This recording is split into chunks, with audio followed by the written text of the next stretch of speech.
Hey guys, Chris and PJ here live in the Dream Giveaway Garage. Happy Wednesday, sir. Happy Wednesday, and today's the day we hang out with some old hoods, PJ. Some old heavy hoods. Yeah, some old heavy hoods, that's I don't right. think people realize how heavy this thing is. This hood is really heavy. Roger, why don't you come visit? You think it's easy to open these hoods?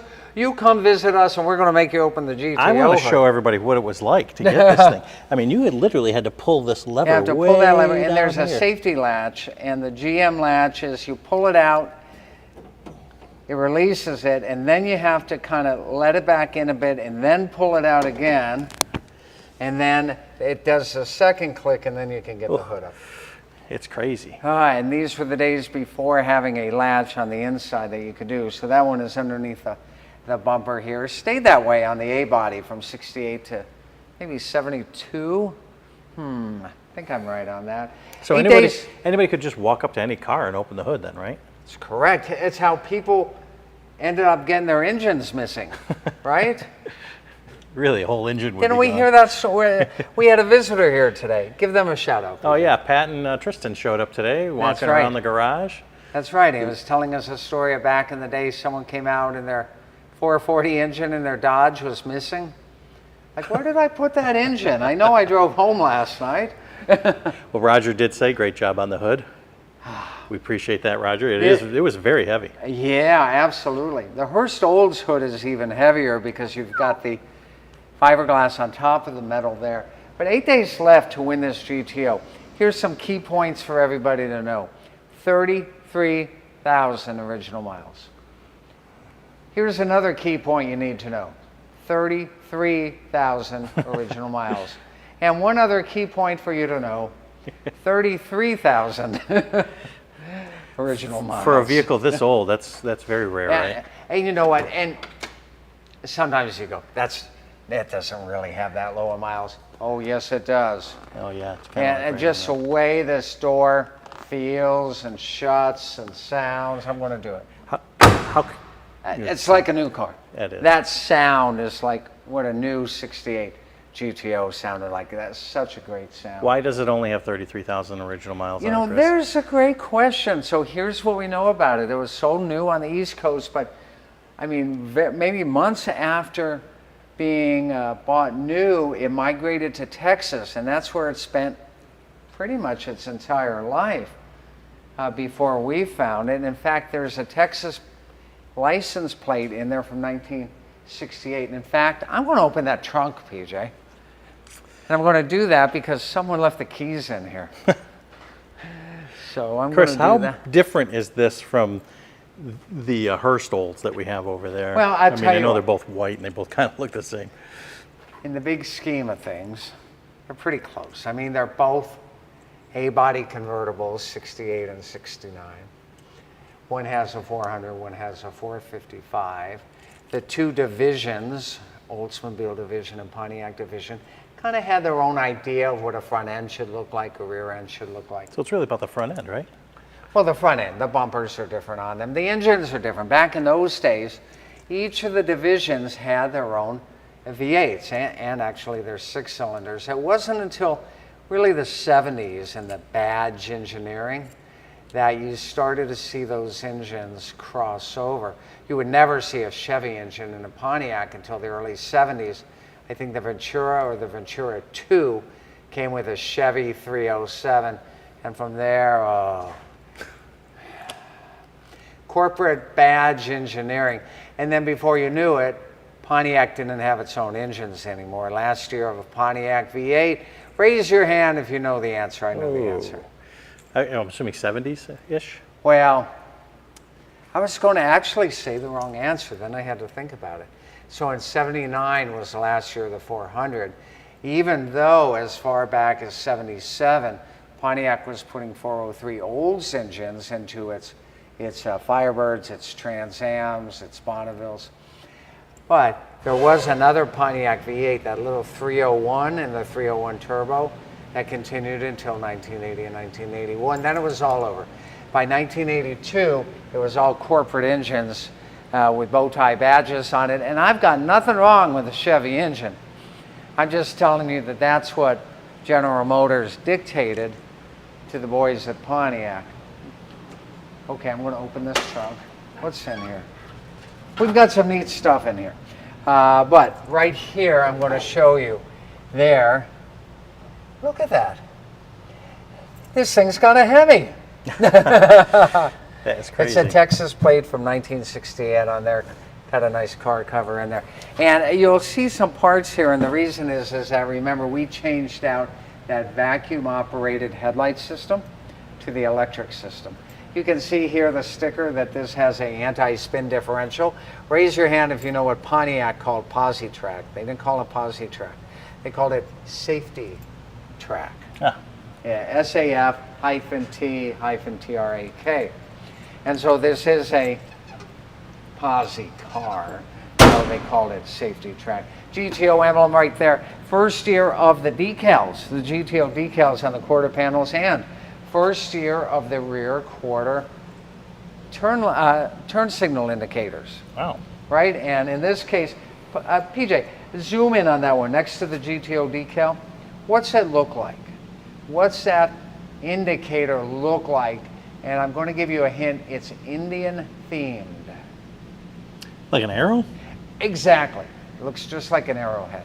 So even though Pontiac had moved away from those Indian sort of tie-ins, remember, Pontiac was named after Chief Pontiac, right?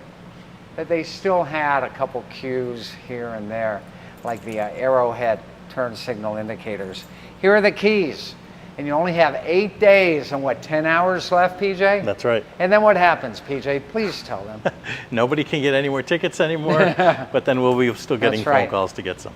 And so you're saying, okay, Chris, you proved to me that it was a Texas car in 1968. Well, you proved to me that it was a Texas car recently. Ooh, look at that. And there you go. Texas Department of Motor Vehicle. It's a registration or its inspection sticker all the way back from 2022. Roger says needs a white shifter knob. Does need a white shifter knob. Black from the factory. Again, 33,000 original miles.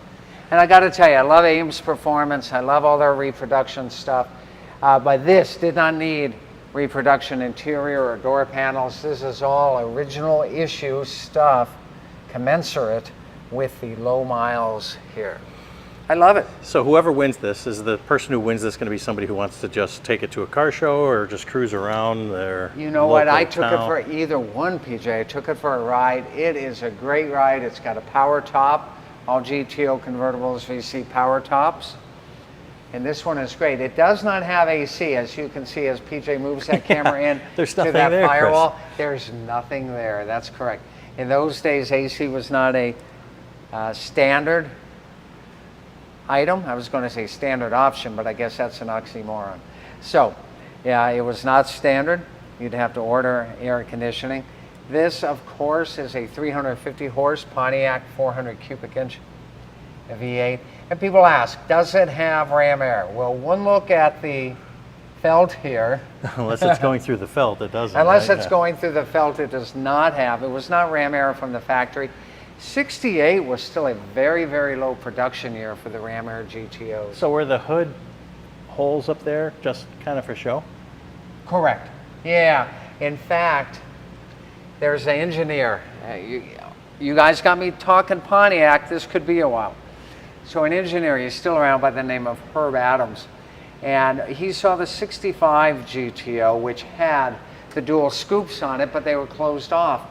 And he's like, why don't I develop a functional ram air system? So in 1965, it was available only over the counter at your Pontiac parts counter at your dealership, and very few people bought them. By 1966, you could order a Ram Air 389 tri-power. Only think about 102 of them were made. 67 they made some more, 68 they made some more. But it was really 1969 with the introduction of the Judge and the Ram Air 3 that you would see a whole lot more functional Ram Air GTOs on America's roads. Now, what would it take to convert this to a Ram Air car? Not a whole lot at all. Put a hole in the roof. Or in the hood. Not in the roof. There's already a hole in the roof, PJ. You'd have to take out those block-off plates, right? Yeah. You'd have to knock those out so that you had a way to get the air through. And then you'd have to cut a hole in the felt. And then you would simply need to get a Ram Air pan. and they sell them, and that's two pieces in 1968. There's a piece that bolts here, and there's the air cleaner here, which is a separate pan. So all those parts are available from Ames Performance. You could get them, and you could convert this to a functional Ram Air car. Would it give you more horsepower? A little bit, yeah. I mean, because what would the reasoning be for someone who wanted to do More that? horsepower, Yeah. and it's a really cool name, Ram Air. I have a Ram Air. Well, there's only 10 days left. No, PJ, there's Or only 8 days eight days Yeah, left. that's right. Week from Thursday, and you guys have until midnight to enter. So raise your hand if you've gotten entries to win. I can't raise my hand. I'm not allowed to enter. Look at that. See? Nope. How about you, PJ? I cannot. You can't enter either. Oh, so they're not just singling me out. No. Neither me or you can enter. All the good-looking guys can't enter, I guess. Ah, darn it. But I'm Speaking sure of good looking, good-looking guys out there could. speaking of good looking, let's take another peek at the Corvette before we end today's show. Now, this isn't the 65 Restomod that we were looking at for 11 months. No, PJ, it's not. Because this isn't even a C2, Chris. No, it's a C3. And that engine is definitely different from the LS3 that we saw. Definitely different. Yeah, that's a 454 LS5, 390 horsepower, big block with factory air conditioning on it. What a cool looking car, PJ. Yeah. Cool car, Monza red, T-top. The rest of the mod, we are holding the award ceremony in 2 days, PJ. We're going to have a winner in-house in 2 days. I got to get some paperwork going. But I digress. T-top car here, NCRS, 3-time top flight winner. Probably the most awarded car Corvette we've had in Dream Giveaway for a while. Though that Duntov Award C2 we had a few years ago, that was close. And there's a lot of paperwork. I don't think people realize how the paperwork There's this is. whole box. I'm not going to say what box it is, so it's... I know what box it is. Yeah, but it's fun. So guys, you tell me, if you had to pick one in the next 8 days, which one are you going to pick? This That's one, right. right? Because after 8 days, you can't enter anymore. And after 8 days, you got almost 11 months to get your entries to win this classic Vet in our classic Vet Dream Giveaway. People who come up with these names. Yeah, how about them? Yeah, there you go. All right, so guys, 2 days till our next award ceremony, 8 days left on GTO, 8 days left before we know who won the 840 horsepower Demon. There you go. I hope you circle all these dates on your calendar. Check out all of our great giveaways at dreamgiveaway.com, and we will see you next time with more great fun, more great action, more great grand prizes, like a 68 GTO with its hood open, like a 70 Corvette, big block AC car with its hood open. It only happens here live in our favorite place on earth, where we open hoods because we like you guys.